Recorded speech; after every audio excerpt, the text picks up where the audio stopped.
தடை நீங்கணும், இல்லை குழந்தை பாக்கியம் உண்டாகணும், எது வேணா இருக்கலாம். நடக்கவே நடக்காதுன்னு நீங்கள் நினச்சிட்டு இருந்த ஒரு சில காரியங்கள் நடத்தி காமிக்கிறதுக்கு இந்த ஒரு விநாயகர் பெருமான் வழிபாடு உங்களுக்கு ரொம்ப கை கொடுக்கும். தினமும் காலையில் குளிச்சு சுத்தபத்தமாக இந்த ஒரு விஷயத்தை வழிபாட தீபமாக ஏற்றி வச்சு விநாயகர்கிட்ட உங்கள் வேண்டுதலை வைக்கணும்.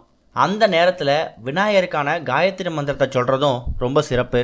எல்லாருக்குமே விநாயகரோட காயத்ரி மந்திரம் தெரியும். ஓம் ஏகதந்தாய வித்மகே வக்ரதுண்டாய தீமகி தன்னோ தந்த பிரச்சோதயா. இந்த ஒரு விநாயகர் காயத்ரி மந்திரத்தை ஒரு முறையோ 8 முறையோ இல்லை 108 முறையோ அது உங்களோட விருப்பத்துக்கு ஏற்ற சொல்லிக்கலாம். ஆனால் நீங்கள் என்னைக்கு ஆரம்பிக்கிறீங்களோ அன்னையிலேருந்து 7 நாட்கள் ஒரு நாள் கூட இடைவிடாமல் தொடர்ந்து விநாயகருக்கு இந்த தீபத்தை ஏற்றி வரணும். வெட்டி வேருக்கு ஒரு அபாரமான சக்தி இருக்குது. அந்த வெட்டி வேறு கூட விநாயகர் பெருமானுக்கும் ரொம்ப பிடிச்ச அருகம்புள்ளையும் சாத்தி உங்களோட வேண்டுதலை வைக்கும்போது அது தானாகவே நிறைவேற ஆரம்பிச்சிடும். ஓம் ஸ்ரீ குருபியோ நமக. ஓம் ஸ்ரீ மகா பெரியவா சரணம்.